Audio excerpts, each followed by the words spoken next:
മരിച്ചുപോയ തന്റെ ഭർത്താവിന്റെ ചാമ്പല് ഇവർക്ക് ഏറ്റവും പ്രിയപ്പെട്ട മിനസോട്ട മലപ്രദേശങ്ങളുടെ നടുവിലുള്ള ഒരു തടാകത്തിൽ ഒഴുക്കാൻ വേണ്ടി നായിക പുറപ്പെടുന്നു. നായിക എന്ന് പറയുമ്പോൾ ആൾക്ക് അത്യാവശ്യം ഒരു 60-66 വയസ്സുണ്ട്, ഒരു മുത്തശ്ശിയാണ്. ഇങ്ങനെ പുള്ളിക്കാരത്തിയും അങ്ങോട്ട് ഒറ്റയ്ക്ക് വണ്ടി ഓടിച്ച് പോകുന്ന സമയത്ത് ഭയങ്കര മഞ്ഞ് കാരണം ഇവർ വഴി തെറ്റി പോകുന്നു. അങ്ങനെ വഴി തെറ്റി ഇവർ ഏതൊരു വീട്ടിലേക്കാണ് എത്തിച്ചേരുന്നത്. അവിടെ ഒരാളുണ്ടായിരുന്നു. അയാളോട് എങ്ങനെയാണ് ആ സ്ഥലത്തേക്ക് എത്തേണ്ടത് എന്ന് പറയുന്ന കാര്യങ്ങളെല്ലാം ചോദിച്ചറിഞ്ഞുകൊണ്ടിരിക്കുന്ന അതേ സമയം നിലത്ത് ആ ഒരു മഞ്ഞിൽ കുറച്ച് രക്തത്തുള്ളികൾ കാണാൻ സാധിക്കുന്നുണ്ട്. ഇതെന്ത് പറ്റിയതാന്ന് ഈ സ്ത്രീ ചോദിക്കുന്ന സമയത്ത് അതൊരു മാനിനെ കൊന്നപ്പോൾ ആയതാണെന്നുള്ള രീതിയിലാണ് ഇയാൾ പറയുന്നത്. സംശയം തോന്നി ഇവര് പിന്നീട് അവിടെ ചെന്ന് നോക്കുന്ന സമയത്താണ് ഏതോ ഒരു പെൺകുട്ടിയെ ഇയാൾ വലിച്ചോണ്ട് പോകുന്ന ഈ സ്ത്രീ ആണെന്ന്. അവിടെ നിന്ന് അങ്ങോട്ട് പടം ഇങ്ങനെ പട്ടപ്പെട്ടാന്ന് പോകും. ആ പെൺകുട്ടിയെ രക്ഷപ്പെടുത്താൻ വേണ്ടി ഈ സ്ത്രീ എന്തെല്ലാം ചെയ്യുന്നു, അവസാനം ആ കുട്ടിയെ രക്ഷപ്പെട്ടോ ഇല്ലയോ, ഈ സ്ത്രീക്ക് എന്ത് സംഭവിച്ചു, ഇതെല്ലാം എന്തിനാ ഇവർ ചെയ്യുന്നത് എന്നിങ്ങനെ ഒരുപാട് ഇൻട്രസ്റ്റിംഗ് പരിപാടികളിലൂടെയാണ് ഈ ഒരു പടം പോകുന്നത്. ഈ പ്ലോട്ട് ലൈൻ നിങ്ങൾക്ക് ഇത് ആദ്യമായിട്ടൊന്നും ആയിരിക്കത്തില്ല, എങ്കിലും ഇത് എടുത്തു വെച്ചിരിക്കുന്ന ഒരു വിധമുണ്ട്, ഗംഭീരമാണ്. വിഷ്വൽസ് ഒരു രക്ഷയില്ലെങ്കിൽ സൗണ്ട് ഡിസൈൻ അതിനേക്കാളും കിടിലമായിട്ടാണ് ചെയ്തേക്കുന്നത്. വെസ്റ്റേൺ സ്നോയി ത്രില്ലേഴ്സ് എല്ലാം ഇഷ്ടപ്പെടുന്നവർക്ക് ഈ പടം തീർച്ചയായിട്ടും ഇഷ്ടപ്പെടും. സോ അധികം പറഞ്ഞ് നീട്ടുന്നില്ല. This is cinema stellar and we gonna talk about Dead of Winter. പടം തുടങ്ങുന്നത് തന്നെ നമ്മുടെ നായികയായിട്ടുള്ള ബാർബിനെ കാണിച്ചുകൊണ്ടാണ്. പുള്ളിക്കാരത്തി ഒരു 10-66 വയസ്സുള്ള അത്യാവശ്യം പ്രായമായിട്ടുള്ള ഒരു സ്ത്രീയാണ്. പുള്ളിക്കാരത്തിയുടെ ഹസ്ബൻഡ് റീസെന്റ് ആയിട്ടാണ് മരിച്ചുപോയത്. ആ ഒരു വിഷമത്തിലാണ് ഇവരുള്ളത്. പ്രണയിച്ച് കല്യാണം കഴിച്ചവരാണ്. ഇവരുടെ ലൈഫ് ഭയങ്കര ബ്യൂട്ടിഫുൾ ആയിരുന്നു. എന്നാൽ കല്യാണം കഴിഞ്ഞിട്ടും ഇവർക്ക് കുട്ടികൾ ജനിക്കാത്ത വലിയൊരു വിഷമമുള്ളൊരു കാര്യമായിരുന്നു. എന്നാൽ രണ്ടുപേരും അങ്ങോട്ടും ഇങ്ങോട്ടും കൂട്ടായിട്ട് നിന്നതുകൊണ്ട് തന്നെ അത് വലിയൊരു പ്രശ്നമായിട്ട് മാറിയില്ല. അവരവരുടെ തന്നെ ഒരു കൊച്ചു ലോകത്ത് ഇങ്ങനെ ജീവിച്ചു വരുന്നു. എന്നാൽ പ്രായം കൂടുന്തോറും തന്നെ ഇവർക്ക് പ്രായത്തിൻ്റെതായ കുറച്ച് പ്രശ്നങ്ങൾ വരുന്നു. അവസാനത്തോട് അടുക്കുന്ന സമയത്ത് അയാൾക്ക് നമ്മുടെ നായികയെ പറ്റിയുള്ള ഓർമ്മ പോലും മെല്ലെ പൊക്കൊണ്ടിരിക്കുമായിരുന്നു. പിന്നീട് ഒരു ദിവസം ഇവളുടെ മുമ്പിൽ ഇവളോട് സംസാരിച്ചുകൊണ്ടിരിക്കെ തന്നെ മരിച്ചു പോകുന്നു. മരിക്കുന്നതിന് മുമ്പായിട്ട് ഇദ്ദേഹത്തിന് ഒരു ആഗ്രഹം ഉണ്ടായിരുന്നു. ഇവരാദ്യമായിട്ട് ഔട്ടിങ്ങിന് പോയ ഇവർ രണ്ടുപേർക്കും ഭയങ്കര പ്രിയപ്പെട്ട ലേക്ക് ഹിൽഡയിൽ ഇയാളുടെ ആ ഒരു ചാമ്പൽ ഒഴുക്കണം എന്നുള്ളത്. ഇങ്ങനെയുള്ള അദ്ദേഹത്തിന്റെ ആ ഒരു ആഗ്രഹം തീർക്കാൻ വേണ്ടിയാണ് ഇവളിപ്പോൾ പുറപ്പെട്ടു പോകുന്നത്. അദ്ദേഹത്തിന്റെ ആ ഒരു ചാമ്പൽ സൂക്ഷിക്കുന്ന ഒരു പെട്ടിയുണ്ടല്ലോ, അത് ഇയാൾ തന്നെ ഇവൾക്ക് ആദ്യമായിട്ട് സമ്മാനം കൊടുത്ത ഒരു ഫിഷിംഗ് കിറ്റിന്റെ ബോക്സ് ആയിരുന്നു. സോ അതിൽ തന്നെ അദ്ദേഹത്തിന്റെ ചാമ്പലും സൂക്ഷിച്ച് ആ ഒരു ലേക്കിൽ കൊണ്ട് ഒഴുക്കാം എന്ന് പ്രതീക്ഷിച്ചാണ് ഇവള് പോകുന്നത്. റോഡ് മാത്രമേ കുഴപ്പമില്ലാതിരിക്കുന്നുള്ളൂ, ചുറ്റും ഭയങ്കര മഞ്ഞാണ്. കാറിലെ റേഡിയോയിൽ പുറത്തൊക്കെ ഭയങ്കര മഞ്ഞാണ്, ആരും പുറത്തിറങ്ങേണ്ട, ഭയങ്കര കാറ്റുണ്ട്, വീട്ടിൽ തന്നെ ഇരിക്കണം എന്നൊക്കെ പറഞ്ഞൊരു അവയർനെസ് കൊടുക്കുന്നുണ്ട്. പക്ഷെ ബാർബാണെങ്കിലോ അത് വലുതായിട്ട് മൈൻഡ് ചെയ്യാതെ അവൾ വണ്ടി ഓടിച്ചു പോകുന്നു. ഉള്ളൊരു പാലത്തിന് മുകളിൽ കൂടെ പോകുന്ന സമയത്ത് താഴത്തുള്ള വെള്ളമെല്ലാം തണുത്ത് കട്ടയായിട്ട് നിൽക്കും, അത്രയധികം തണുപ്പാണ് വെളിയിൽ. അങ്ങനെ ബാർബും വണ്ടി ഓടിച്ചു പോകുന്നു. ഭയങ്കര കാറ്റും ഭയങ്കര മഞ്ഞും അവൾക്ക് കാണുന്നൊന്നുമില്ല, എങ്കിലും അവൾ കഷ്ടപ്പെട്ട് വണ്ടി ഓടിച്ച് അവിടെ ചെല്ലുന്നു. ഒരു പോയിന്റ് കഴിഞ്ഞപ്പോൾ റോഡ് രണ്ടായിട്ട് സ്പ്ലിറ്റ് ആവുന്നുണ്ട്. എന്നാൽ അതിൽ ഏത് വഴിയിലോട്ട് പോയാലാണ് ഈ ലേക്കിലേക്ക് പോകുക എന്നുള്ള കാര്യം ഇവൾക്ക് അറിയത്തില്ല. കാറിൽ നിന്ന് പുറത്തിറങ്ങുന്ന ബാർബ് എന്താ ചെയ്യാന്ന് പറഞ്ഞ് കൺഫ്യൂസ് അടിച്ച് നിന്ന് പോകുന്നു. അങ്ങനെ അവൾ നിൽക്കുന്ന സമയത്ത് ആരോ ദൂരത്ത് മരം വെട്ടുന്നൊരു ശബ്ദം കേൾക്കുക. അപ്പോൾ അടുത്ത ആരോ ഉണ്ട്, അപ്പോൾ അയാളോട് പോയി ചോദിക്കാം എന്ന് പറഞ്ഞിട്ട് ആ ശബ്ദം കേൾക്കുന്ന സ്ഥലത്തോട്ട് ഇവള് വണ്ടി ഓടിച്ച് ചെല്ലുന്നു. അത് നേരെ ഇവളെ ഒരു വീട്ടിലേക്കാണ് എത്തിക്കുന്നത്. ഇവള് വണ്ടി വിട്ടിറങ്ങി ആ വീട്ടിനെ നോക്കി നടക്കുമ്പോൾ അവിടെ ഒരാൾ മരം മുറിച്ചിങ്ങനെ എന്താ പറയുക കമ്പെല്ലാം ശേഖരിക്കുന്നുണ്ട്. ഇവള് വന്നത് ഇവളുടെ വണ്ടി വന്നത് ഒന്നും അറിഞ്ഞിട്ടില്ല. ആള് പാട്ടെല്ലാം കേട്ട് ഇങ്ങനെ മരം മുറിച്ചുകൊണ്ടിരിക്കുക. ബാർബും അയാളുടെ അടുത്തോട്ട് നടന്നു ചെല്ലുന്ന സമയത്ത് അയാളുടെ കാറിലായിട്ട് 2 തോക്കിരിക്കുന്നത് ശ്രദ്ധിക്കുന്നുണ്ട്. അതിൻ്റെ ഒപ്പം തന്നെ നിലത്തായിട്ട് രക്തം ചിന്തി കിടക്കുന്നു ഇവള് ശ്രദ്ധിക്കുന്നു. ഹലോ എക്സ്ക്യൂസ് മീ മിസ്റ്റർ എന്നൊക്കെ പറഞ്ഞ് ഇവള് പറയുമ്പോൾ അവൻ കേൾക്കുന്നില്ല. പക്ഷെ അവൻ കാഷ്വലായിട്ട് തിരിഞ്ഞപ്പോൾ ഇവിടെ ബാർബി ഇങ്ങനെ നിൽക്കുന്നത് കണ്ടതും അവൻ ഭയങ്കര ടെൻഷൻ അടിച്ച് പേടിച്ചു പോകുന്നു. ആരാ, നിങ്ങൾക്ക് എന്ത് വേണം, നിങ്ങളെന്താ ഇവിടെ എന്നൊക്കെ പറഞ്ഞ് ചങ്ങായി ടെൻഷനായി. ഹേ ഐം സോറി, ഞാൻ പേടിപ്പിക്കാൻ വേണ്ടി ചെയ്തതല്ല, എനിക്ക് ലേക്ക് ഹിൽഡയിലോട്ട് എത്തണമായിരുന്നു, എനിക്ക് ആ വഴി ഒന്ന് പറഞ്ഞു തരാമോ? കാരണം ആ റോഡ് ഇപ്പോൾ ചെറുതായിട്ട് എനിക്ക് കൺഫ്യൂഷൻ പോലെ. ഞാനിവിടെ വന്നിട്ടുണ്ട് പണ്ട് എൻ്റെ ഹസ്ബൻഡ് കൂടെ, പക്ഷേ ഇപ്പോൾ റോഡൊക്കെ മാറിയ പോലെ എനിക്ക് തോന്നുന്നു. അതിന് അയാൾ അത് ശരിയാണ്, നിങ്ങൾക്ക് പോകേണ്ട സ്ഥലം ആ മലയുടെ ബാക്കി കൂടെയാണെന്ന് അയാൾ വഴി പറഞ്ഞു കൊടുക്കുന്നു. ബാർബു അതിന് താങ്ക് യു എന്ന് പറഞ്ഞിട്ട് അവിടുന്ന് പോകാൻ വേണ്ടി നിൽക്കുന്നുണ്ട്. പക്ഷെ അതിന് മുമ്പായിട്ട് അവൾ തിരിഞ്ഞ് ഇയാളോട് ഈ നിലത്ത് ചിന്തി കിടക്കുന്ന ചോരയെപ്പറ്റി ചോദിക്കുന്നു, അത് എന്തിൻ്റെയാണെന്നൊക്കെ. അപ്പോൾ അയാളും അതൊരു മാനിനെ കൊന്നപ്പോൾ ആയതാണ് എന്ന് പറയുന്നു. അവളും അവിടെ കൂടുതലൊന്നും ചോദിക്കാൻ നിൽക്കാതെ അവിടുന്ന് വിട്ടുപോകുന്നു. അങ്ങനെ ബാർബും ഫൈനലി ആ ഒരു ലേക്ക് ഹിൽഡയിലേക്ക് എത്തുകയാണ്. എന്നാൽ നമ്മുടെ കണ്ണെത്തുന്ന ദൂരത്ത് അത്രയും ആ ലേക്ക് തണുത്ത് മരവിച്ച് കിടക്കുക. പക്ഷേ ഈ ഒരു സ്ഥലത്തേക്ക് എത്തിയ ഉടനെ തന്നെ ഇവളുടെ ഉള്ളിലേക്ക് വരുന്നതെല്ലാം കുറേ നല്ല ഓർമ്മകളാണ്. അതായത് ഇവളും ഇവളുടെ ഹസ്ബൻഡും ആദ്യമായിട്ട് ഈ സ്ഥലത്തേക്ക് ഔട്ടിങ്ങിന് വന്നതും ഇവർ ഒരുമിച്ച് ടൈം സ്പെൻഡ് ചെയ്തതുമായ ഒരുപാട് നല്ല ഓർമ്മകൾ ഇവളുടെ ഉള്ളിലോട്ട് വരുന്നു. അങ്ങനെ ഇരിക്കുമ്പോൾ ദൂരത്തായിട്ട് ഒരു വെടിവെച്ച് കേൾക്കുന്നു. അതിന് പിന്നാലെ തന്നെ ആരോ അലറുന്ന ഒരു ശബ്ദവും കേൾക്കുന്നുണ്ട്. ഉടനെ തന്നെ ബാർബും ആ ഒരു ശബ്ദം കേൾക്കുന്ന സ്ഥലത്തിലോട്ട് ഓടി ചെല്ലുന്നു. ഇവരുടെ കാറിന്റെ അടുത്ത് എത്തിയപ്പോൾ വീണ്ടും ഒരു ഗൺഷോട്ട്. ബട്ട് ഇവൾ മുമ്പ് കേട്ട പോലെ ദൂരത്തൊന്നും ആയിട്ടായിരുന്നില്ല, ഇവള് നിൽക്കുന്ന അടുത്തൊന്നും കുറച്ച് അടുത്തായിട്ടാണ് ഇപ്പൊ കേട്ടത്. പേടിച്ചു പോകുന്ന ബാർബും പെട്ടെന്ന് തന്നെ കാറിന്റെ അടുത്ത് പോയി ഒളിഞ്ഞിരിക്കുന്നു. നോക്കുമ്പോൾ കൈകൾ രണ്ടും പിന്നിൽ കെട്ടപ്പെട്ട അവസ്ഥയിൽ ഒരു പെൺകുട്ടി കാട്ടിന്റെ ഉള്ളിൽ നിന്നും ഓടി വരുന്നുണ്ട്.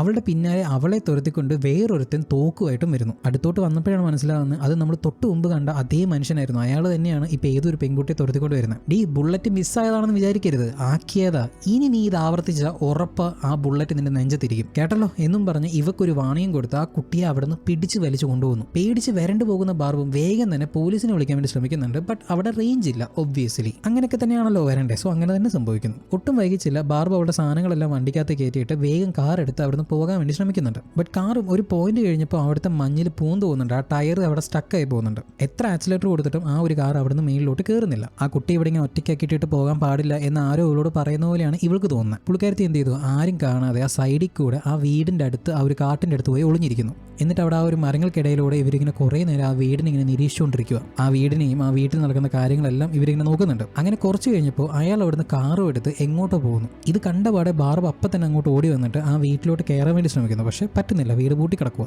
ജനലിലൂടെ ഉള്ളോട്ട് നോക്കുന്ന സമയത്ത് ഉള്ളിൽ ആരെയും കാണാനില്ല. ആ കുട്ടി എവിടെയെന്നാണ് ഈ സ്ത്രീ നോക്കുന്നത്. വീടിന്റെ ഉള്ളിലോട്ട് കയറാൻ വേറെ വല്ല വഴിയുണ്ടോ എന്ന് അറിയാൻ വേണ്ടി വീടിന് ചുറ്റും അവർ കടന്ന് നോക്കുന്നു. അപ്പോൾ ആ വീടിന്റെ ബാക്കിലായിട്ട് ഒരു ഡോർ ഉണ്ട്. പക്ഷെ എത്ര തുറക്കാൻ നോക്കിയിട്ടും തുറക്കാൻ പറ്റുന്നില്ല. വീണ്ടും ആ ഒരു കുട്ടിയുടെ കരച്ചിൽ കേൾക്കുന്നു, ഒരു പതിഞ്ഞ താളത്തിൽ. ശബ്ദം കേൾക്കുന്ന ബാർബും അവിടുത്തെ ആ ഒരു നെറ്റ് മാറ്റി നോക്കുമ്പോൾ ആ വീടിന്റെ ബേസ്മെന്റിൽ ആ പെൺകുട്ടിയെ കൈയും കാലും വായും എല്ലാം മൂടിക്കെട്ടി വെച്ചേക്കുക. ആ ജനലിന്റെ ഗ്ലാസ് ചെറുതായിട്ട് പൊട്ടിയിട്ടുണ്ട്. ആ പൊട്ടി ഗ്ലാസ് ഇടുക്കിലൂടെ ബാർബ് ചോദിക്കുന്നുണ്ട്, മോൾക്ക് പരിക്കൊന്നുമില്ലല്ലോ? അപ്പോൾ ആ കൊച്ചും തലയാട്ടുന്നു. ഇല്ല എന്ന് പറഞ്ഞിട്ട്. മോളെ പേടിക്കണ്ട, മോളെ ഇവിടുന്ന് എങ്ങനെയെങ്കിലും ഞാൻ രക്ഷപ്പെടുത്താം എന്നൊക്കെ പറഞ്ഞ് ആ കൊച്ചിനെ സമാധാനപ്പെടുത്താൻ ഇവൾ നോക്കുന്നു. പക്ഷെ അപ്പോഴേക്കും തന്നെ ഏതോ 2 കാറ് ആ വീട്ടിലോട്ട് വരുന്നു. ഒറ്റയ്ക്ക് ഇവിടുന്ന് പോയ ആളുടെ കൂടെ ഇപ്പൊ വേറൊരു പെണ്ണും ആ പെണ്ണിന്റെ കയ്യിൽ ഒരു തോക്കും ഉണ്ട്. അവരുടെ സംസാരത്തിൽ നിന്ന് തന്നെ അവർ ഹസ്ബൻഡ് ആൻഡ് വൈഫ് ആണെന്നും ഈ വൈഫ് പറഞ്ഞിട്ടാണ് ഇയാൾ ഈ പെൺകുട്ടിയെ തട്ടിക്കൊണ്ട് വന്നേക്കുന്നതെന്നും വ്യക്തമാവുന്നുണ്ട്. വന്ന സ്ത്രീയും അവൾ എവിടെ താഴെ ഉണ്ടോ എന്നും പറഞ്ഞ് ആ സ്ത്രീ അടിയിലേക്ക് ആ കൊച്ചിനെ നോക്കുന്നു. നിങ്ങളെ ആരും കണ്ടില്ലല്ലോ? ഇല്ല. നിങ്ങൾ ഇവൾക്ക് ഫുഡൊന്നും കൊടുത്തില്ലല്ലോ? ഇല്ലടി, ഞാൻ എന്താ അത്രയ്ക്ക് പൊട്ടനാണോ? വന്ന പാടെ ചോദ്യങ്ങൾ മാത്രം, ഒരു താങ്ക് യു പോലും നിന്റെ വായിന്ന് വന്നില്ലല്ലോ. എന്തിനപ്പോൾ നിങ്ങളോട് താങ്ക് യു പറയേണ്ടതെന്ന് ഇവള്. അപ്പൊ ഇയാളും ആയിട്ടാണോ ഈ പെൺകുട്ടിയെ തട്ടിക്കൊണ്ട് വന്നേനും നീ പറഞ്ഞതുപോലെ സെന്റ് ലൂക്കസിൽ കയറി അവരുടെ പാതി സപ്ലൈ കോസ്റ്റ് മോഷ്ടിച്ച് വന്നേനും അല്ലെങ്കിൽ ഇപ്പൊ നിന്നെയും നിന്റെ കാറിനെയും ആ മഞ്ഞിൽ നിന്നും പുറത്തു കൊണ്ടുവന്നില്ലേ അതിനെങ്കിലും. എന്നാൽ ഈ സ്ത്രീ ആണെങ്കിലോ ഇതൊന്നും മൈൻഡ് ചെയ്യാതെ ഇയാൾക്ക് തീരെ വില കൊടുക്കുന്നില്ല. നിങ്ങളോട് എത്ര വട്ടം പറഞ്ഞു കള്ളു കുടിക്കരുത്, ഇത് കഴിഞ്ഞിട്ട് നമ്മുടെ കാര്യം ചെയ്ത് തീർന്നിട്ട് നിങ്ങൾ എന്ത് വേണം ചെയ്തു. നിങ്ങൾക്ക് എന്താ കാര്യത്തിന്റെ ഗൗരവം എത്ര പറഞ്ഞാലും മനസ്സിലാവാത്ത? കുടിച്ച കള്ളിന്റെ കെട്ടിറങ്ങട്ടെ, അത് കഴിഞ്ഞാൽ റെസ്റ്റ് ചെയ്യാം, അത് കഴിഞ്ഞിട്ട് നമുക്ക് 2 പേർക്കും പോയിട്ട് സാധനങ്ങളൊക്കെ ഇറക്കി വെക്കാം എന്ന് പറഞ്ഞ് ഈ സ്ത്രീ റെസ്റ്റ് എടുക്കാൻ വേണ്ടി പോകും. ഉള്ളിൽ ഇവരിങ്ങനെ സംസാരിക്കുന്ന കാര്യങ്ങളെല്ലാം വെളിയിൽ നിന്നും നമ്മുടെ ബാർബ് ഒളിഞ്ഞു കേൾക്കുന്നുണ്ടായിരുന്നു. എന്നിട്ട് വേഗം തന്നെ ഈ കുട്ടിയുടെ അടുത്തോട്ട് ഓടി വന്ന് ആ ഒരു ഗ്ലാസിനകത്ത് ഞാൻ നിന്നെ ഇവിടെ ഒറ്റയ്ക്കാക്കിയിട്ട് പോകത്തില്ല പ്രോമിസ് എന്ന് ആ ഒരു ഗ്ലാസ്സിൽ എഴുതി വെക്കുന്നു. ബാർബും തിരിച്ച് അവളുടെ കാറുള്ള സ്ഥലത്തിലോട്ട് തിരിച്ചു വരികയാണ്. ഇവൾ ആലോചിക്കുക എന്തപ്പോൾ ചെയ്യുക, ആ കുട്ടിയെ അവിടെ നിന്ന് രക്ഷപ്പെടുത്താൻ എന്തപ്പോൾ വഴിയെന്ന് പറഞ്ഞ് ചിന്തിക്കുക. അപ്പോൾ ഒരു ഐഡിയ കിട്ടിയിട്ട് ഇവർ വേഗം തന്നെ ഇവരുടെ ട്രക്കിന്റെ ബാക്കിൽ വെച്ചിട്ടുണ്ടായിരുന്ന ഐസ് ഫിഷിംഗ് ഷാൻഡി പുറത്തോട്ട് എടുക്കുന്നു. ഈ ഐസ് ഷാൻഡി എന്ന് പറയുന്ന ഈ ഒരു സാധനം ബേസിക്കലി എന്താണെന്ന് വെച്ച് കഴിഞ്ഞാൽ ഈ ഐസ് ഫിഷിങ്ങിന് പോകുന്നവർ യൂസ് ചെയ്യുന്ന ഒരു പോർട്ടബിൾ ഷെൽട്ടർ ആണ്. കാരണം ഈ തണുത്ത എടുത്തുകൊണ്ട് തുള കുത്തിയിട്ട് മീൻ പിടിക്കാൻ പോകുന്ന സമയത്ത് കാറ്റും തണുപ്പും കാരണം ചത്തു പോയതല്ലോ മരവിച്ചിട്ട്. സോ അങ്ങനെ വരുന്ന ഒരു എക്സ്ട്രീം കണ്ടീഷനിൽ കുറച്ച് സമയത്തേക്ക് പിടിച്ചു നിർത്താൻ വേണ്ടി സഹായിക്കുന്ന ഒരു പോർട്ടബിൾ ഷെൽട്ടർ അതാണിത്. അപ്പോൾ ആ ഒരു സാധനം ബാർബ് ദൂരത്ത് കൊണ്ട് അസംബിൾ ചെയ്ത് വെക്കുന്നു. ഇതേ സമയം ഇപ്പുറത്ത് റെസ്റ്റിംഗ് എല്ലാം കഴിഞ്ഞ് ഈ സ്ത്രീ വെളിയിലോട്ട് വരുമ്പോൾ ഇവരുടെ മൂക്കിൽ നിന്നും ചോര വരുന്നു. പെണ്ണുപിള്ളയ്ക്ക് ഗുരുതരമായിട്ടുള്ള എന്തോ ഒരു കാര്യമുണ്ട്, പക്ഷെ എന്താണെന്ന് വ്യക്തമല്ല. മൂക്ക് തുടച്ച് ഇവൾ തിരിയുമ്പോൾ അവിടെ നിലത്ത് നമ്മുടെ ബാർബിന്റെ ഗ്ലൗസ് കിടക്കുന്നു. ഇതാരുടെ അപ്പൊ എന്നറിയാൻ വേണ്ടി ഇവളെ ഗ്ലൗസ് എടുത്ത് നോക്കുമ്പോൾ അവിടെ ഫുട് പ്രിന്റ്സും കാണുന്നുണ്ട്. ഒപ്പം ആ ഗ്ലാസ്സിൽ ഞാൻ നിന്റെ രക്ഷപ്പെടുത്താം, അത് പ്രോമിസ് ആണ് എന്ന് ബാർബ് എഴുതിയതും ഈ സ്ത്രീ കാണുന്നു. 4ാമത് വേറൊരാൾ ഇങ്ങോട്ട് വന്നിട്ടുണ്ടെന്ന് മനസ്സിലാവുന്ന ഇവൾ ഉള്ളിൽ കയറിയിട്ട് ഇയാളെ 4 ചീത്ത. അപ്പോഴാണ് അയാൾ പറയുന്നത് ഈ ഒരു ലേക്കിലേക്കുള്ള വഴി ചോദിച്ചൊരു സ്ത്രീ വന്നായിരുന്നു, അവർ മാത്രമേ ഇവിടെ വന്നിട്ടുള്ളൂ എന്ന്. 2 പേരും അപ്പോൾ തന്നെ തോക്കെല്ലാം ലോഡ് ചെയ്തിട്ട് ആ ലേക്കിന് അങ്ങോട്ട് പോകുന്നു. അവിടെ ആകുമ്പോൾ എന്തോ ഒരു ചെറിയ പുകയെല്ലാം വരുന്നുണ്ട്. ഇവൾ ആ സ്ഥലത്തോട്ട് പോകുമ്പോൾ അവിടെ ആ ഷാക്കെല്ലാം സെറ്റ് ചെയ്ത് വെച്ചേക്കുക. നിങ്ങൾ പോയി നോക്ക് മനുഷ്യ അതിൻ്റെ ഉള്ളിൽ ആ സ്ത്രീ ഉണ്ടോന്ന് എന്നും പറഞ്ഞ് ഇയാളെ മാത്രം മുമ്പിലോട്ട് പറഞ്ഞു വിടുന്നു. അപ്പം ഡ്രപ്പെട്ട് ബാർബ് സെറ്റ് ചെയ്ത് വെച്ച ആ ഒരു ട്രാപ്പിൽ ഇയാൾ കറക്റ്റായിട്ട് ചെന്ന് വിടുന്നു. വെള്ളം തണുത്ത് വരച്ചിരിക്കുക, -ഡിഗ്രി ആണല്ലോ. ഇങ്ങോട്ട് കൈതാ കയറി വാ മനുഷ്യ എന്ന് പറഞ്ഞിട്ട് ഈ സ്ത്രീ അയാളെ പിടിച്ചു കയറ്റാൻ വേണ്ടി ശ്രമിക്കുന്നു. ഇവിടെ നടക്കുന്ന കാര്യമെല്ലാം തന്നെ ദൂരത്ത് നിന്ന് ബൈനോക്കുലറിലൂടെ ബാർബ് നോക്കുന്നുണ്ടായിരുന്നു. ബാർബ് അപ്പം തന്നെ തിരിച്ച് ഇവരുടെ വീട്ടിലോട്ട് ചെല്ലുന്നു. ഉള്ളിൽ കയറിയ ബാർബ് ആദ്യം നോക്കുന്ന ആ ബേസ്മെന്റിലേക്ക് പോകാനുള്ള ഏതെങ്കിലും വഴിയുണ്ടോ എന്നാണ്. ഒരു ഡോറ് മാത്രം ഇങ്ങനെ അടഞ്ഞു കിടക്കുക. ആ ഡോർ ഇവൾ ഉന്തി തുറക്കുന്നു. കാര്യം എന്തൊക്കെ പറഞ്ഞാലും ഒരു 10-66 വയസ്സ് വരുന്ന ഒരു അമ്മച്ചിയാണ് ഈ ബാർബ്. ഇങ്ങനെ ഉരുണ്ട് വീണ് കഴിഞ്ഞാൽ പിന്നെ എന്തിനു കൊള്ളും. പക്ഷെ ആ പെൺകുട്ടി എങ്ങനെയെങ്കിലും രക്ഷപ്പെടുത്തണം എന്ന് പറഞ്ഞ് അവൾ വലുതായിട്ട് മൈൻഡ് ചെയ്യാതെ കുട്ടിയുടെ അടുത്തോട്ട് പോവാണ്. ആ കുട്ടിയെ കയറുകൊണ്ട് കെട്ടി വെച്ചേക്കുമല്ല, പകരം വിലം കെട്ടി വെച്ചേക്കുക. ചങ്ങലയാണ്, അതുകൊണ്ട് പെട്ടെന്ന് അത് റിലീസ് ചെയ്യാന്ന് പറയുന്നത് എളുപ്പമല്ല. എന്തപ്പോൾ ചെയ്യുക, എന്തെങ്കിലും സാധനം ഉണ്ട് അത് പൊട്ടിക്കാന്നൊക്കെ പറഞ്ഞ് ഇവള് ചുറ്റും നോക്കുന്നു. മുകളിലേക്ക് കയറി വരുന്ന ബാർബ് ആദ്യം ചെയ്ത് അവിടുത്തെ സിങ്കിൽ വെള്ളം നിറച്ച് വെക്കുക എന്നുള്ളതായിരുന്നു. എന്നിട്ട് പുള്ളിക്കാരത്തിന്റെ കണ്ണിൽ കണ്ട എല്ലാ ഉണങ്ങിയ തുണികളും ബെഡ്ഷീറ്റും കോട്ടും ഈവൻ കർട്ടൻസ് വരെ ഈ പറയുന്ന ആ ഒരു വെള്ളത്തിൽ പുള്ളിക്കാരത്തിൽ മുക്കിയിടുന്നു. ഇങ്ങനെയെല്ലാം ചെയ്ത ശേഷം ഈ ബാർബ് വെളിയിലോട്ട് വന്ന് ഒരു ചുറ്റിക എടുത്ത് തിരിച്ച് വീട്ടിലോട്ട് കയറി ചെല്ലാൻ വേണ്ടി നിൽക്കുമ്പോൾ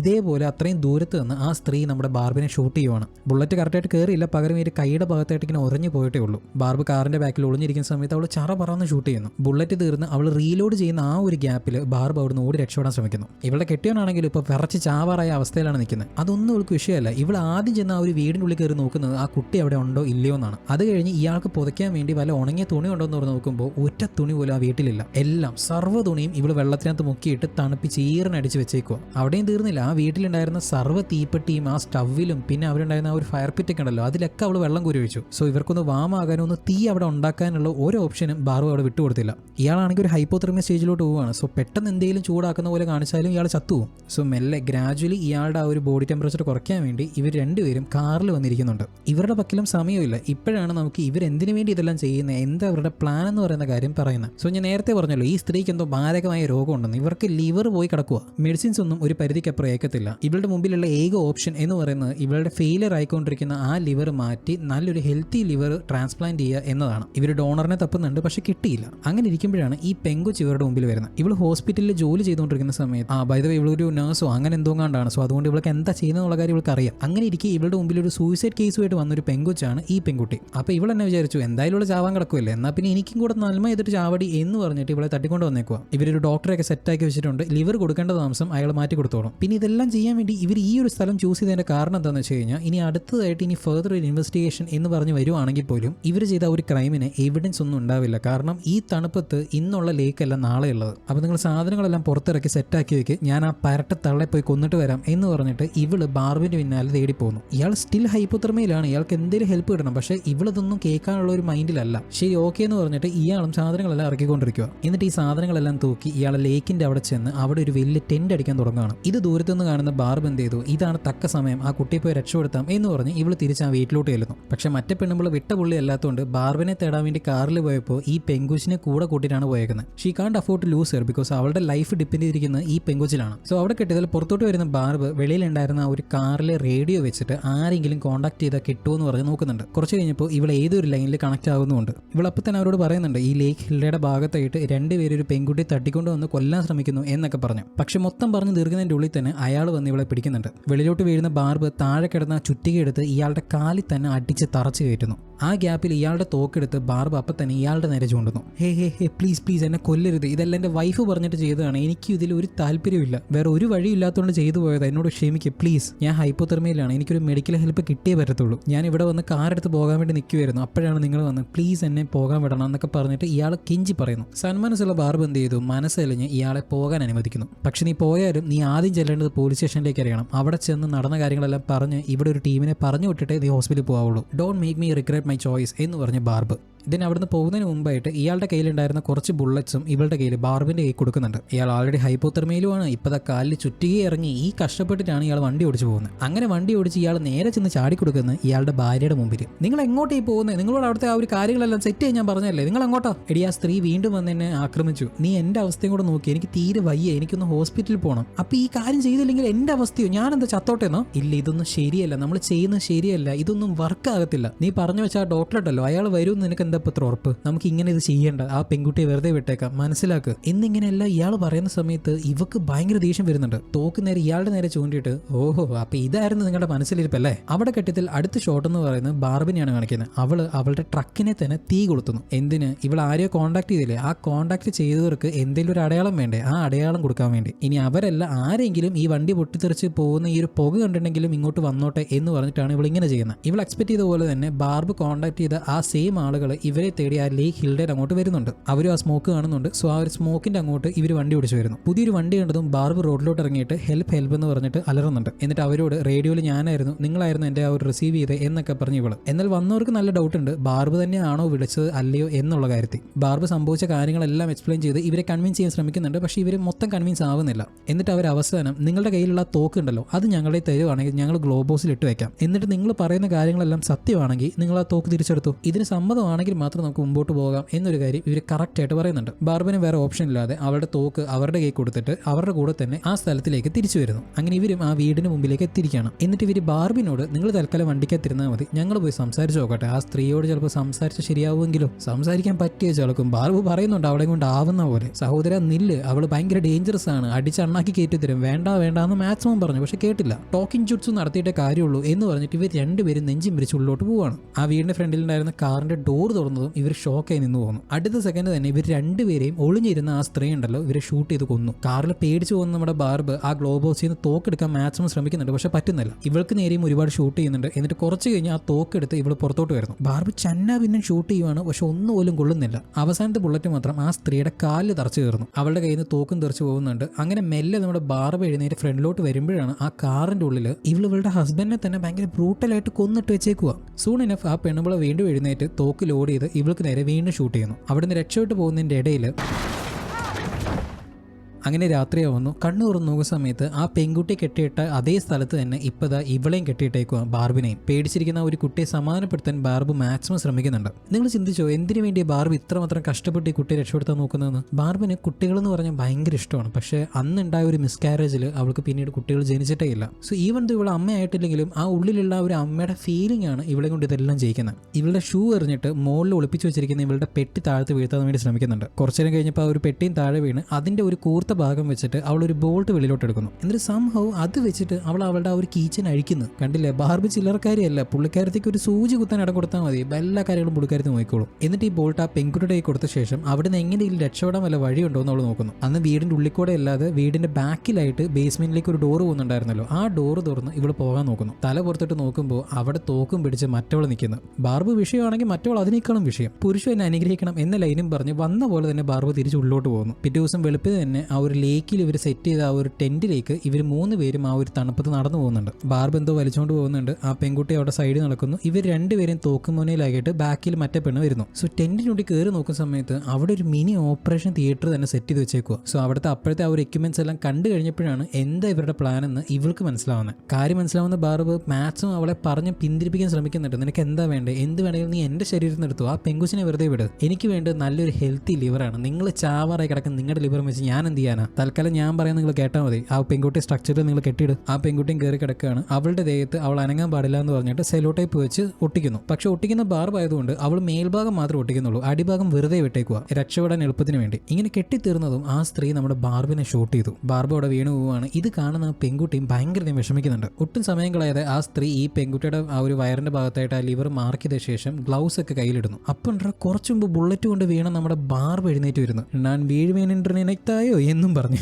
തുടർന്ന് ഇവർക്കിടയിൽ അങ്ങോട്ടും ഇങ്ങോട്ടും നല്ലൊരു അടി നടക്കുക. ആ ബഹളത്തിൽ ആ ടെന്റിന് തീ പിടിക്കുന്നു. ഇവർ രണ്ടുപേരും ആ ഒരു ടെന്റിന് പുറത്തെത്തുന്നു. ഇവളുടെ കയ്യിലുള്ള തോക്കിലെ ഉണ്ടയും തീർന്നു. ബട്ട് ആ തോക്ക് വെച്ച് തന്നെ ഇവൾ ആ ബാർബിനെ അടിച്ച് വീഴ്ത്തുന്നുണ്ട്. അപ്പോൾ ഇവളുടെ ഹസ്ബൻഡിന്റെ ആ ഒരു അസ്ഥി വെച്ചിട്ടുണ്ടായിരുന്ന ഒരു പെട്ടി ഉണ്ടല്ലോ, ആ ഒരു ഫിഷിംഗ് കിറ്റ് ഉണ്ടായിരുന്ന ആ ഒരു ചെറിയ ബോക്സ്, ആ ബോക്സ് വെളിയിലോട്ട് വരുന്നു. അത് തുറന്നു നോക്കുമ്പോഴേ മനസ്സിലാവുന്നത് അതിന്റെ ഉള്ളിലാണ് ഇവൾ ഷൂട്ട് ചെയ്ത ഒരു ബുള്ളറ്റ് കയറിയേക്കുന്നത്. ഇതേസമയം ഇപ്പുറത്ത് ആ ഒരു പെൺകുട്ടി ആ ഒരു കത്തിക്കൊണ്ടിരിക്കുന്ന ടെന്റിൽ നിന്നും രക്ഷപ്പെടാൻ വേണ്ടി നോക്കുന്നുണ്ട്. കാര്യം ലൂസായിട്ട് കെട്ടിയതെന്ന് പറഞ്ഞാൽ പോലും അത് പെട്ടെന്ന് അങ്ങ് വരുന്നില്ല. അപ്പോൾ ബാർബ് ഇവളുടെ കയ്യിൽ കുറച്ചു മുമ്പ് കൊടുത്ത ഒരു ബോൾട്ട് ഇവളുടെ കയ്യിൽ തന്നെ ഉണ്ടായിരുന്നു. ആ ഇത് വെച്ചിട്ട് അവൾ ആ ഒരു ടേപ്പ് മുറിക്കാൻ നോക്കുന്നുണ്ട്. കുറച്ച് ശ്രമം കഴിഞ്ഞ് ആ ഒരു ടേപ്പ് മുറിച്ച് ഇവൾ ആ ഒരു കത്തുന്ന ടെന്റിൽ നിന്നും പുറത്തോട്ട് വരുന്നു. ഇത് കണ്ട ആ സ്ത്രീ ഒന്ന് ഡിസ്ട്രാക്ട് ആയതും ആ സ്ത്രീയുടെ കാലെ പിടിച്ച് വലിച്ച് ബാർബ് കുറച്ചു മുമ്പ് ഒരു ഹോൾ ഉണ്ടാക്കിയായിരുന്നല്ലോ, ട്രാപ്പ് പോലെ, മറ്റേ ആൾ വീണ ആ ഒരു കുഴി, ആ കുഴിയിലേക്ക് ഇവളെ വലിച്ചഴിച്ച് കൊണ്ടുപോകുന്നു. ചുമ്മാതല്ല, ഇവളുടെ കയ്യിലൊരു വിലങ്ങ് ഉണ്ടായിരുന്നല്ലോ, ആ വിലങ്ങിന്റെ മറ്റേ അറ്റം ആ സ്ത്രീയുടെ കാലിലെ ഘടിപ്പിച്ചിട്ടാണ് ഇവൾ ആ ഒരു വെള്ളത്തിലോട്ട് എടുത്ത് ചാടുന്നത്. അങ്ങനെ രണ്ടുപേരും ആ ഒരു വെള്ളത്തിന്റെ അടിയിലോട്ട് ഇങ്ങനെ പോവുകയാണ്. ഇത് കണ്ട ഒരു പെൺകുട്ടി അങ്ങോട്ട് ഓടി വന്നപ്പോഴേക്കും ഇവർ രണ്ടുപേരും ആ ഒരു വെള്ളത്തിന്റെ അടിയിലായിപ്പോയി. അപ്പോൾ ആ കുട്ടിക്ക് നിലത്ത് നിന്നും മറ്റേ ബാർബും അവളുടെ ഹസ്ബൻഡ് കൂടെയുള്ള ഒരു ഫോട്ടോ കിട്ടുന്നു. അവിടെ കെട്ടിയതിൽ ബാർബും ആ സ്ത്രീയും വെള്ളത്തിനടിയിലോട്ട് പോകുന്നതായിട്ടാണ് കാണിക്കുന്നത്. അപ്പോൾ ബാർബ് അവളുടെ കയ്യിലുണ്ടായിരുന്ന ഒരു പെട്ടി തുറന്ന് ഇവളുടെ ഹസ്ബൻഡിന്റെ ആഗ്രഹം പോലെ തന്നെ ഈ ലേക്കിൽ തന്നെ അദ്ദേഹത്തിന്റെ ചിതാവസം അലിയിക്കുവാണ്. അദ്ദേഹത്തിന്റെ ആഗ്രഹം സഫലമാക്കി ഈ പെൺകുട്ടിയെ രക്ഷപ്പെടുത്താൻ പറ്റി എന്ന് പറയുന്ന ഒരു സംതൃപ്തിയോടെ, ആ സന്തോഷത്തോടെ തന്നെ അവൾ മരിച്ചു പോവാണ്. ജീവൻ പോകുന്ന ആ ഒരു നിമിഷം പോലും ഇവളുടെ ഹസ്ബൻഡുമായിട്ട് ഈ ഒരു സ്ഥലത്ത് ആദ്യമായിട്ട് വന്നതും ഇവർ ആ ഒരു ഫോട്ടോ എടുത്ത് വെക്കുകയാണ് ഇവളുടെ ഉള്ളിൽ വരുന്നത്. അവിടെ കെട്ടിയതിൽ ആ രക്ഷപ്പെട്ട കുട്ടിയെ കാണിക്കുന്നുണ്ട്. അവക്കാണെങ്കിൽ ആണെങ്കിലോ എന്ത് ചെയ്യണം, എങ്ങോട്ട് പോകണം ഒന്നും അറിയുന്നില്ല. ചുറ്റും ആരുമില്ല, ശൂന്യതയാണ്. അതുകൊണ്ട് തന്നെ എങ്ങോട്ടൊന്നുമില്ലാതെ ഏതൊരു ദിശ നോക്കി അവൾ നടക്കുന്നു. ഇങ്ങനത്തെ ഈ ഒരു ഷോട്ട് കാണിച്ചിട്ടാണ് ഈ ഒരു പടം അവസാനിക്കുന്നത്. സോ ഞാൻ തുടക്കത്തിലെ പറഞ്ഞ പോലെ നിങ്ങൾ ഇതിനു മുമ്പ് കാണാത്ത, കേൾക്കാത്ത ഒരു റെവല്യൂഷണറി കൈൻഡ് ഓഫ് ത്രില്ലർ സിനിമയൊന്നും അല്ലത്. ജനറിക് ആയിട്ടുള്ള ഈ ഒരു സ്റ്റോറി ലൈനും ഇല്ലോജിക്കൽ ഡിസിഷൻസും എല്ലാത്തിനും ഉപരിയായിട്ട് ഇതിനകത്തെ ആ ഒരു ഇമോഷണൽ ഡെപ്ത് എനിക്ക് ഭയങ്കര ഇഷ്ടമായി. ഇതിൽ നമ്മൾ 2 കപ്പിളിനെ കാണുന്നുണ്ട്. ആ 2 പേരും 2 യുഗത്തിലാണ്, 2 സ്പെക്ട്രത്തിൽ നിൽക്കുന്ന ആൾക്കാരാണ്. ഒരു സൈഡിൽ എനിക്ക് നീയും നിനക്ക് ഞാനും എന്ന് പറഞ്ഞിരിക്കുവാണെങ്കിൽ, ഇപ്പുറത്ത് നീ എങ്ങനെ പോയാലും എനിക്ക് കുഴപ്പമില്ല, എനിക്ക് ഞാൻ മതി എന്ന് പറയുന്ന ഒരു ലൈനുള്ള വേറൊരാളും. ആ ഡൈനാമിക്സ് തന്നെ ഭയങ്കര രസമായിരുന്നു. പടത്തിന്റെ ഇടയിലൊക്കെ ആയിട്ട് ഇവർ ആ ഒരു ഫ്ലാഷ് ബാക്ക് സീക്വൻസ് വെച്ച് ആ എമോഷണൽ ഡെപ്ത് കൂട്ടാൻ വേണ്ടി ശ്രമിക്കുന്നുണ്ടായിരുന്നു. അത് യൂഷ്വലി നമ്മൾ ഇതുപോലെയുള്ള ഒരു ജോണർ സിനിമകളിൽ കണ്ട് ശീലിച്ചിട്ടുള്ളൊരു സാധനമല്ല. അപ്പോൾ ആ ഒരു ത്രില്ലർ പരിപാടിയും ഇതിന്റെയും ഒരു യുണീക്ക് ബ്ലെൻഡ് എനിക്ക് ഭയങ്കര ഇഷ്ടമായി. ഇതിൽ 3 സ്ത്രീകൾ വരുന്നുണ്ട്. ആ 3 സ്ത്രീകളും മരണത്തിനെ നോക്കിക്കാണുന്ന വിധം ഭയങ്കര വ്യത്യാസമാണ്. ഇതിലെ ആ ഒരു വില്ലത്തിക്ക് മരിക്കണ്ട, അവൾക്ക് എങ്ങനെയെങ്കിലും ആരെ കൊന്നിട്ടാണെങ്കിലും ജീവിക്കണം എന്ന് പറയുന്നൊരു ലൈനാണ്. അതേസമയത്ത് ഇവള് തട്ടിക്കൊണ്ട് വന്ന ഒരു പെൺകുട്ടി ഉണ്ടല്ലോ, അവൾക്ക് ജീവിക്കാൻ താല്പര്യമില്ലായിരുന്നു. നമ്മൾ 2 പ്രാവശ്യം സൂയിസൈഡ് ചെയ്യാൻ നോക്കിയായിരുന്നു. അങ്ങനെ ഒരു സൂയിസൈഡ് ടെൻഡൻസി ഉണ്ടായിരുന്ന ഒരു കുട്ടിയാണ് ഇവർ പിടിച്ചുകൊണ്ട് വരുന്നത്. ഇപ്പുറത്ത് ബാർബാണെങ്കിലോ അത് എന്ത് പ്രശ്നമാണെങ്കിലും എന്ത് തരം സിറ്റുവേഷൻ ആണെങ്കിലും അതിനെ നമ്മൾ നേരിട്ട് ഫേസ് ചെയ്ത് മുമ്പോട്ട് പോകണം, ഒരിക്കലും ഗിവ് അപ്പ് ചെയ്യാൻ പാടില്ല എന്ന് പറയുന്ന ഒരു അപ്രോച്ചുള്ള ഒരു ക്യാരക്ടറും. സോ ഡെത്തിനെ ഇവർ 3 പേരും കാണുന്ന വിധം തന്നെ വ്യത്യാസമാണ്. റൈറ്റിങ്ങിലും ക്യാരക്ടറൈസേഷനിലും ഇവർക്ക് കുറച്ചും കൂടെ എഫേർട്ട് എടുത്ത് ചെയ്യാമായിരുന്നു എന്നൊരു തോന്നൽ എനിക്ക് നല്ല പോലെയുണ്ട്. ബട്ട് സ്റ്റിൽ ഞാൻ പറഞ്ഞ പോലെ തന്നെ ചെയ്തു വെച്ചിരിക്കുന്നത് നല്ല വൃത്തിയിൽ ചെയ്തിട്ടുണ്ട്. പിന്നെ ഞാൻ പറഞ്ഞല്ലോ, ഇംപെക്കബിൾ വിഷ്വൽസ് ആണ്. സിനിമാറ്റോഗ്രഫി ഒരു രക്ഷയില്ല. സൗണ്ടും പെർഫോമൻസും കിടിലം. സോ പടം എനിക്ക് ബോധിച്ചു. നിങ്ങൾക്ക് എങ്ങനെയാണെന്ന് എനിക്കറിയത്തില്ല. കണ്ടവരാണെങ്കിൽ നിങ്ങളുടെ അഭിപ്രായം താഴെ കമന്റ് ചെയ്യുക. മറ്റൊരു ദിവസം മറ്റൊരു വ്യത്യസ്തമായ സിനിമയായിട്ട് വീണ്ടും വരുന്നതായിരിക്കും. സോ അതുവരെ ബൈ.